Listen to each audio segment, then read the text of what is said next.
राष्ट्रपति से कितना अलग होता है उपराष्ट्रपति का चुनाव? राष्ट्रपति चुनाव में कैसे की जाती है वोटिंग? कितनी अलग होती है उपराष्ट्रपति चुनाव में वोटों की गिनती? भारत को बहुत जल्द नए राष्ट्रपति और उपराष्ट्रपति मिलने वाले हैं। उपराष्ट्रपति का चुनाव राष्ट्रपति चुनाव से बिल्कुल अलग होता है। उपराष्ट्रपति के चुनाव में लोकसभा और राज्यसभा के सदस्य वोटिंग करते हैं। इस चुनाव में वोटों की गिनती बेहद अलग प्रक्रिया से होती है। चलिए पहले आपको समझाते हैं राष्ट्रपति और उपराष्ट्रपति चुनाव के बीच कितना अंतर होता है।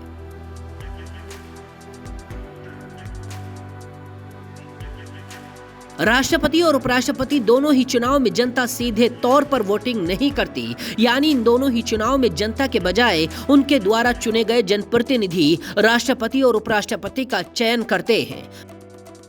राष्ट्रपति चुनाव में सांसद और विधायक वोट करते हैं।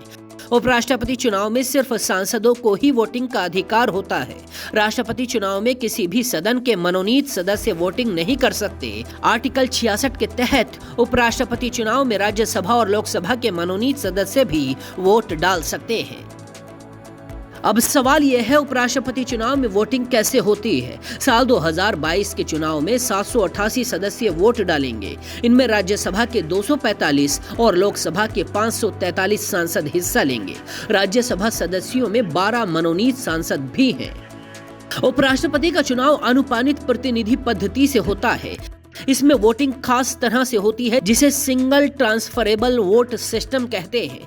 वोटिंग के दौरान वोटर को एक ही वोट देना होता है, लेकिन उसे अपनी पसंद के आधार पर प्राथमिकता तय करनी होती है। बैलेट पेपर पर वोटर को पहली पसंद को 1, दूसरी को 2 और तीसरी को 3 देने होते हैं।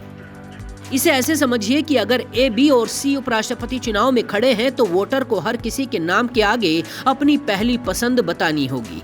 मसलन वोटर को A के आगे 1, B के आगे 2 और C के आगे 3 लिखना होगा। उपराष्ट्रपति चुनाव में वोटों की गिनती का प्रोसेस भी बिल्कुल अलग होता है।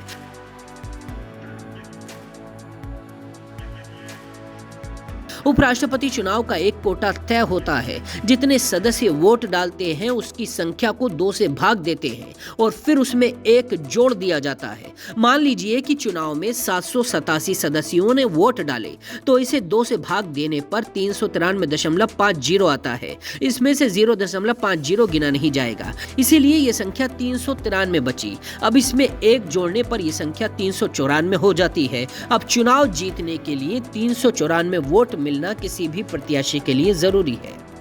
वोटिंग खत्म होने के बाद पहले राउंड की गिनती शुरू होती है। इसमें सबसे पहले ये देखा जाता है कि सभी उम्मीदवारों को पहली प्राथमिकता वाले कितने वोट मिले हैं। अगर पहली गिनती में ही किसी उम्मीदवार को जरूरी कोटे के बराबर या उससे ज्यादा वोट मिल जाते हैं तो उसे विजेता घोषित कर दिया जाता है। अगर ऐसा नहीं हो पाता तो फिर से गिनती होती है। इस बार उस उम्मीदवार को बाहर कर दिया जाता है जिसे सबसे कम वोट मिले हैं, लेकिन इस बार इस सबसे कम वोट वाले प्रत्याशी के वोट दूसरे नंबर के प्रत्याशी को ट्रांसफर कर दिए जाते हैं। इसके बाद देखा जाता है कि दूसरा उम्मीदवार उन ट्रांसफर हुए वोटों के आधार पर कोटे की संख्या तक पहुंचता है या नहीं। इन सारे वोटों के मिल जाने से अगर किसी उम्मीदवार के जरूरी कोटे या उससे ज्यादा वोट हो जाते हैं तो उसे विजेता घोषित कर दिया जाता है। लेकिन दूसरे राउंड में भी अगर कोई विजेता नहीं बन पाता तो फिर से वही प्रक्रिया दोहराई जाती है। ये प्रक्रिया तब तक होती है जब तक कोई एक उम्मीदवार जीत ना जाए और इस तरह से भारत में उपराष्ट्रपति का चयन होता है। बाकी खबरों के लिए देखते रहिए जनसत्ता.com।